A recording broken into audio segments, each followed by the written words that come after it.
खुलुमबाय। आंनि मुङा फुंबिलि बसुमतारी। नोंथांमोनखौ साफ्रोमखौबो सिगाङावनो आंनि खुलुमनायखौ जासिहरग्रोनाय थाबाय आरो नोंथांमोनखौ साफ्रोमखौबो आंनि फुंबिलि रादाब इउटुब चेनेलाव बरायनाय बावहरबाय। दिनै 4 एप्रिल 2021 मायथाइ। नोंथांमोननिसिम आं दिनै आरोबाव माखासे गोदान रादाब लाना फैदों। आसा खालामो नोंथांमोना आंनि भिडिअखौ जोबजासिम नायलांगोन होनना।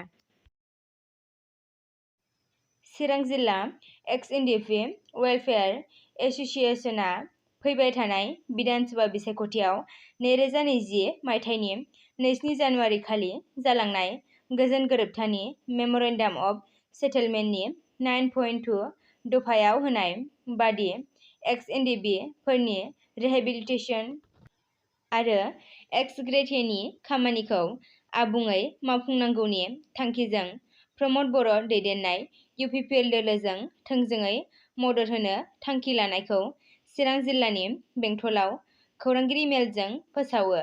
लोगोसे चिरां जिल्ला एक्स एनडिएफबि वेलफेयार एस'सिएशन नि आफादगिरि फिलिप नार्जारिया जायफोर एनडिएफबिफोरा गुबुन राजखान्थि दोलोजों दं बिसोरखौ इउपिपिएलजों थानानै एनडिएफबिनि रिहेबिलिटेसन आरो बिटिआरनि मोनफ्रोमबो दफाफोरखौ मावफुंनायाव मदद होनो खावलायो।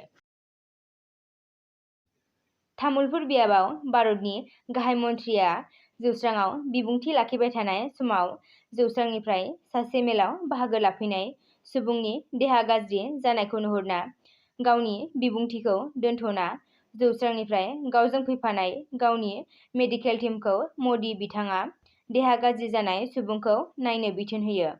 लोगोसे देहायाव दैनि बिबाङा खम जानायनि थाखाय जानो हागौ बिदि जादों होनना बुङो आरो गावनि बिबुंथिखौ जागायफिनो।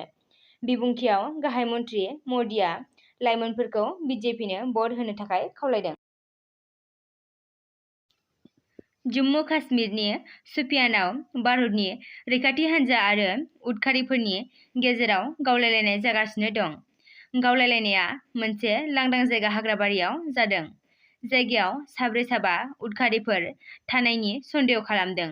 रैखाथि हान्जाया बेयाव माखासे उदखारिफोर थाखोमानानै थानायनि खौरां मोननाय सार्च खालामनायाव गावलायलायनाया थांनाय शुक्रबारखालिबो पुलवामायाव सा-3 उदखारिफोरखौ गावथारदोंमोन आरो उदखारिफोरनि थाग्रा जायगाखौ थेर-बेथेर खालामदोंमोन।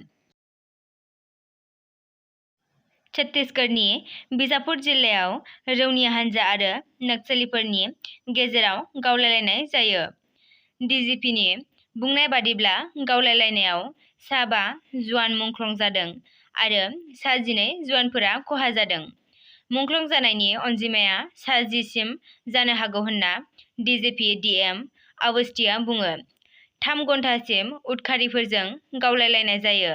मुंख्लं जानाया सा-2 छत्तीसगढ़ पुलिसनि, सा-2 कब्रा सिआरपिएफ आरो सासेया सिआरपिएफ बस्तारिया बेटालियननि।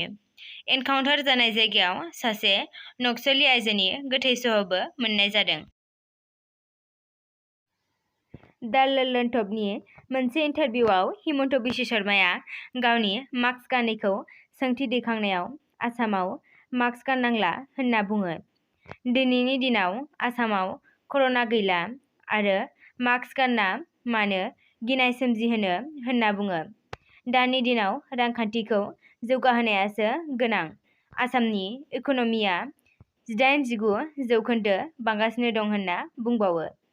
लोगोसे सानसेयाव 100नि बारा कर'ना मोनोब्ला प्रेस कनफारेन्सनि गेजेरजों फोसावना होगोन होनना बुङो। डक्टर हिमन्त बिश्व शर्माया हाग्रामा महिलारिनि सायाव नंखाय बाथ्रा बांसावबाय थानायनि थाखाय आसाम प्रदेश कंग्रेस दोलोनिफ्राय हिमन्त बिश्व शर्मानि सायाव बिसायख'थि आय'गनिसिम अजद होदोंमोन। बेनि सायाव बिसायख'थि आय'गआ मन्थ्रि हिमन्त बिश्व शर्माखौ 48 घन्टा बिसायख'थि फोसावदिंनायनिफ्राय गोजानाव दोनदोंमोन। नाथाय बिजिरसालिया सोदांनाय आयेननि हेफाजाबजों 48 घन्टानि जायगायाव 24 घन्टा खालामना होबाय। दिनैनि रादाबा एसेनोसै। नोंथांमोना जुदि दिनैनि बे आंनि भिडिअखौ नायनानै मोजां मोनदोंब्ला लाइक, शेयार आरो आंनि फुंबिलि रादाब इउटुब चेनेलखौ साबस्क्राइब खालामनानै थुलुंगा होनो हागोन। गोजोन्थों।